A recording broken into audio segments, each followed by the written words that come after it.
Hello, students. Today we are going to start chapter 1, the Indian Constitution. We have already discussed about what is constitution. Today we are going to discuss about the key features of Indian Constitution. The Government of India Act. So the Government of India Act 1935. It presented a set of rules and procedures which had the stamp of democracy. So when the Government of India Act 1935 it was presented, in it there were set of rules and procedures which was having the stamp of democracy. It was under the Cabinet Mission Plan of 1946 that the Constituent Assembly was constituted to form a constitution for India. A Constituent Assembly was formed to make the or to draft the Constitution of India. Cabinet Mission Plan 1946. It was under it. The Constituent Assembly started its task on December 9th, 1946. They started their task on December 9th to draft the Constitution. It took them 2 years, 11 months, and 18 days of hard work to complete the Constitution. So, a long time because of several reasons. First, the country, India, many different communities live here. People are speaking different languages, different religions, distinct cultures. So, it took time. India was partitioned and Pakistan came into being on 14th August 1947. India and Pakistan divided. Partition was done on 14th August 1947. Some of the princely states had yet not be decided which to remain with India or merge with Pakistan. So there were communal rights going on. Okay, the Hindus and Muslims, they were fighting their communal rights going on in the wake of partition. The most important task before the Constituent Assembly was to maintain the unity and integrity of India. That these communal rights means dange fasad on the basis of the caste. Like Hindus and Muslims, they were fighting with each other. So this was a communal right over that. Thousands of the people were died. So, therefore, the most important task before the Constituent Assembly was to maintain the unity and integrity of India. That unity should be maintained, integrity should be maintained. So, the linguistics means the language, the cultural, the regional diversity, it also be given due respect and proper accommodation. Proper accommodation means if somebody is coming from another state or he belongs to another religion, I will not say such thing that you don't belong to my state, I'll not give you a place for accommodation. No, everybody should be given a proper accommodation and due respect. Great social and economic inequality were prevailing in India, with majority of people were illiterate and living in stark poverty. Most of the people were illiterate and they were living in poverty when the partition was done. So what happened? The Constituent Assembly, they seen all these problems and concern under the leadership of your Jawaharlal Nehru, Sardar Vallabhbhai Patel, Rajendra Prasad, Maulana Abdul Kalam Azad. So Maulana Azad ji. So they all did a lot for the making or drafting the constitutions. So, under the leadership of your Nehru, Patel, Rajendra Prasad, and Maulana Azad, your Constituent Assembly presented the constitution. It were having the key feature first is federalism, means the power to be divided between central and the state. This is called federalism when power is being divided between central and the states. So there are three levels of the government: central level, state level, panchayat level. So the powers and authority have to be distributed between central and the state. Moving the draft constitution in the Constituent Assembly, Dr. B.R. Ambedkar said, both the union means central government, and the state are created by the constitution. Both derived their respective authority, mean their power, their responsibility have been given to central level and the state level from the constitution. Nobody is subordinate to the other in its own field. The authority of one is coordinated with the another. Like central government is of Modi ji and state government is of Khattar ji. So they are coordinating with each other. Okay, they are not subordinate. Okay, the state government is taking their own decisions, but they are coordinating with each other. That country should be governed properly. So the constitution has made clear cut provisions for the subjects on which the central government and the state government can pass laws. So the constitution has made clear cut provisions on which subject the central government can pass the law and state government can pass the law. So there are three subjects: union list, state list, congruent list. Subjects which are of national interest, which is important for whole nation, like defense, foreign affairs, war, peace, that comes under your union list. Subjects like police, local government, land, they comes under state list. So the constitution also specifies that each tier of government can get money for the work that it does. So money should also be given to the authorities, to the levels of the government, that they can perform their functions properly.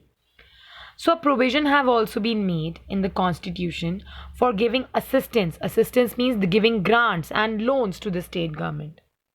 So a resident of a particular state has to follow the laws and policies made by the state government as well as those made by the center. So a person if living in the state, he has to follow both the rules which is made by the state government also as well as the central government also.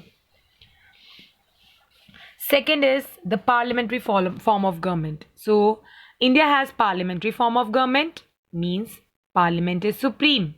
You know, parliament is the body that make laws. It represents the people. The legislature at the center is called parliament, Sansad. It has two houses, upper house and lower house. Upper house is Rajya Sabha, lower house is Lok Sabha. The parliament exercise supreme and sovereign power, the ultimate power to make the laws. It is in the hands of the parliament. The Union Council of Ministers headed by Prime Minister constitute the real executives, means the Council of Ministers which are at the center level, they are headed by the Prime Minister. Ministers are collectively responsible to the Lok Sabha also. The Parliament has the power to amend, means to change any provision of the Constitution except the basic structure or the nature of the Constitution. This they cannot change. But if they want to change anything, they have to, they can change it by a proper provision in the Parliament. Universal adult franchise. See, beta, during the British rule, the right to vote was limited. Only the rich people were having right to vote. When the Constitution of India was made, universal adult franchise was made in it. That all the adult citizens have the right to vote, to elect a representative. Without any qualification, they are of either any sex, property, education, taxation. Okay, they can go for vote. During that period, majority of Indians, they were poor and illiterate. They were conservative members of the family. Okay, about giving their voting rights to them. But Jawaharlal Nehru stayed upon it that every citizen should be given voting right whose age is above 18 years. So the leaders of the freedom struggle have their immense faith in the capability of a common man to elect their leader. So it was one of the idols of the freedom struggle to give the power to the common man. That common man can improve their standard of life, their comfort, by giving vote to their right leader. It was hoped that when the right to means voting right to be given to all the adult citizens, it would lead to economic and social equality in the country, breaking all the barriers of caste and class. There are three organs. If I talk about the separation of power, there are three organs: the executive, the judiciary, and the legislature. The legislature consists of the houses of the parliament, the state legislative assembly Vidhan Sabha and state legislative council Vidhan Parishad. So you know what the legislature does? So legislature make the laws for the country and the states. The executive is having the ministers and the bureaucrats. They execute the laws. That laws are to be implemented properly. They are responsible, the executives are responsible for the implementation of the laws, for running the administration. The judiciary means all your courts in the country. If anybody breaks any law, they have to be punished them, and if they violate means break any law, or they have to be punished properly.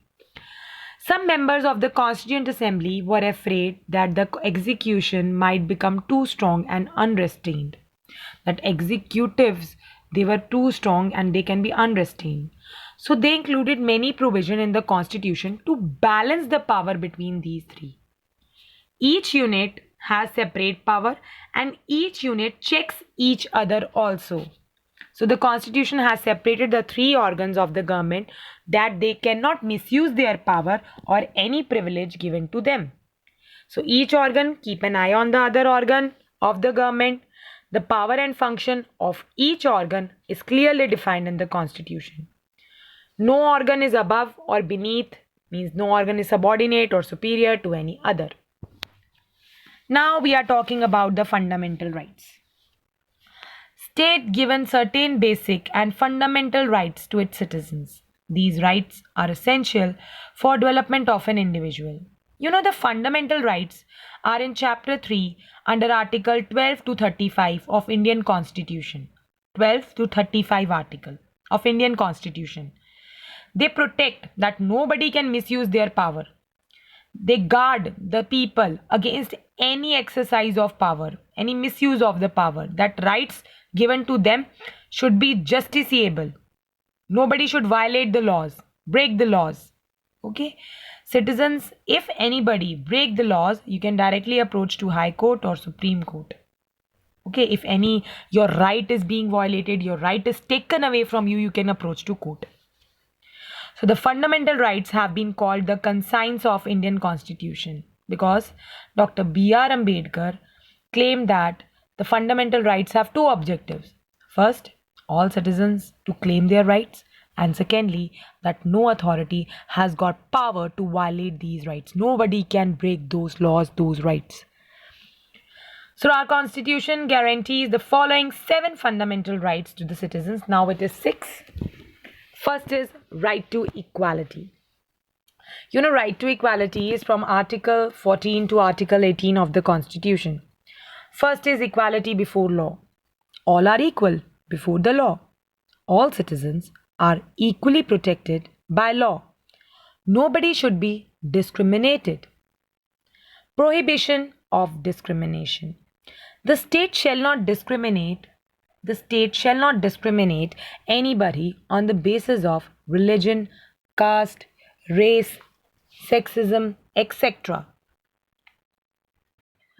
So, the state shall not discriminate anybody against any citizen on caste, color, sex, or place of birth. No citizen shall be discriminated on any grounds. They should be allowed to every place. Appointment to government or public service. There shall be equality of opportunity for all the citizens in matter related to employment or appointment to any office. So no citizen shall be ineligible for any office under the government on grounds of religion, caste, place of birth, or any of them. The government has right to reserve certain posts or seats for the weaker sections of the society.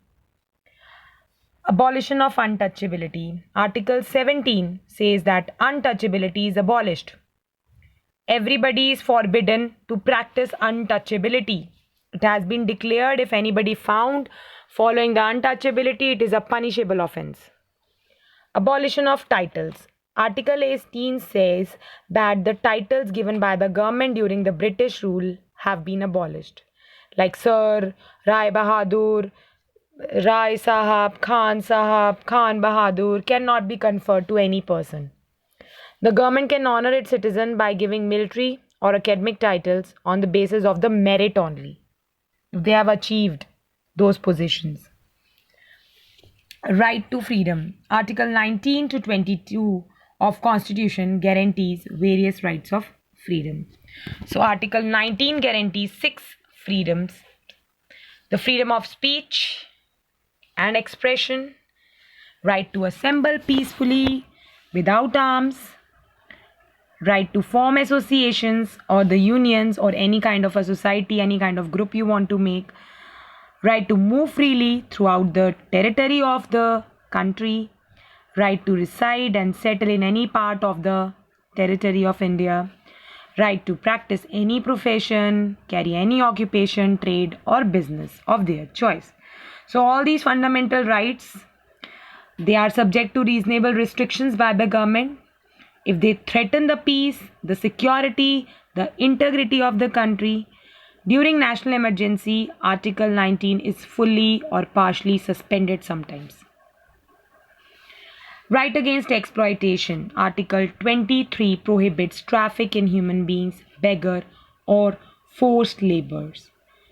Means they says that it prohibits forced labors, work without any payment, that is the beggar system, and immoral traffic in women and children.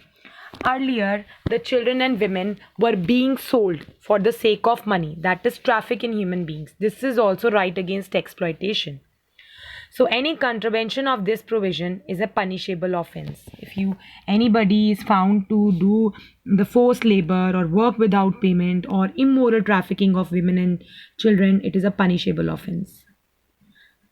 So the right is available to both citizen and non-citizen. The traffic in human being means selling and buying of men, women and children. Immoral traffic in women and children for the sake of prostitution, devdasi or slavery. Such things are being prohibited. A child below the age of 14 years should not be employed in any factory or mines. Child labor should not be there.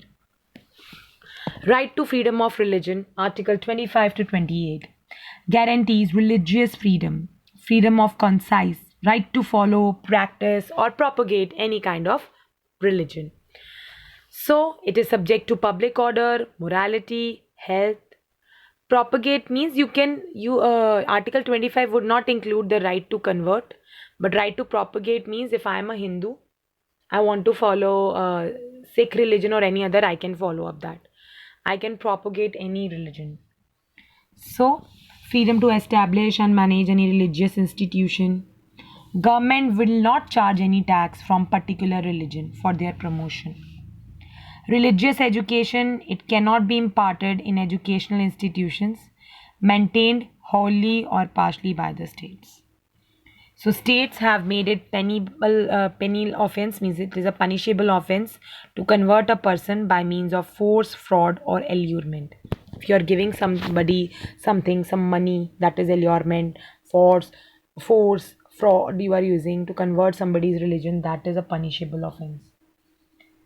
So everybody is free to follow any religion, they can propagate any religion, they can practice any religion. Okay? It should not be all the provisions should be made such that it are subject to public order, health and morality. Cultural and educational rights. Article 29 and 30, they protect the religious and your cultural rights. So they have the right to preserve their language, their script, their culture. So preserve the right of any sections of the society to conserve their culture, language, script. Right of minorities to establish educational institutions of their choice. Article 29 and 30 of Indian constitutions provide cultural and educational rights.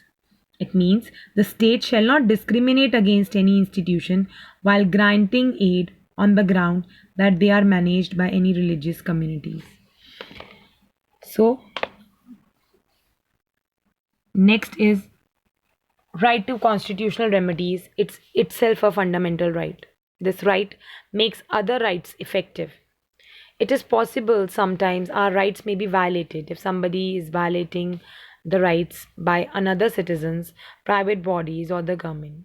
When any of our rights are violated, we can seek remedy, we can complain it in court. Okay, if the fundamental right is taken away from us, then we can go to Supreme Court or High Court. Dr. B.R. Ambedkar called the right of constitutional remedies the heart and soul of our constitution. It is the right of heart and soul of our constitution. Meaning of right to education. Meaning of right to education. The right of children to free and compulsory education is in Article 21. Article 21A says in 86th Amendment Act was passed in 2002. It provides free and compulsory education to all the children between the age of 6 to 14 years. RT Act, India became one of the 135 countries to make the education a fundamental right from 1st April 2010. So, in part 4 of Constitution, the directive principles of state policy have been explained. You know, the idea of directive principles, it was borrowed from Irish Constitution. The makers of the Constitution of India, okay, they were influenced by the Irish nationalist movements. So the principles have been it will be inspired from the directive principles given in the Constitution of Ireland, and also by the principles of Gandhism, Gandhiji's principles that are related to social justice, economic welfare, foreign policy, legal and administrative matters. So, the principles are in nature of the direction of the state that social and economic equality to be there, poverty should not be there, removal of poverty they are working for. Okay, they guide various organs of the state to frame and implement the laws which are welfare state, means which are good for the country. Those laws should be implemented and framed. Secularism. The term secular was added in the 42 Amendment to the Constitution in 1976. Okay. The inclusion of the word means that state has no religion of its own. Secularism means the state have no religion of its own. State does not discriminate against religion by imposing restriction upon it. You can follow any religion. Okay. It does not encourage any religion. It does not discourage also any religion. Everybody is free to follow their religion. You are having freedom of conscience, faith and belief to all the kind of religion. Every citizen is allowed and free to worship any god, to practice or propagate any kind of religion. The 42nd Amendment Act 1976, fundamental duties, 11 in number. It is the duty of every citizen of India to perform their duties for the well-being of the society and the country. There is no provision in the Constitution for direct enforcement of any of these fundamental duties, nor any sanction to prevent their violation. Okay, so we have discussed why a country needs a constitution, what is important. We have also learned about the key features of Indian Constitution that is explained to you, which give us idea the needs to be understood, why the Constitution is necessary. Okay, so revise it. Thank you and have a nice day ahead.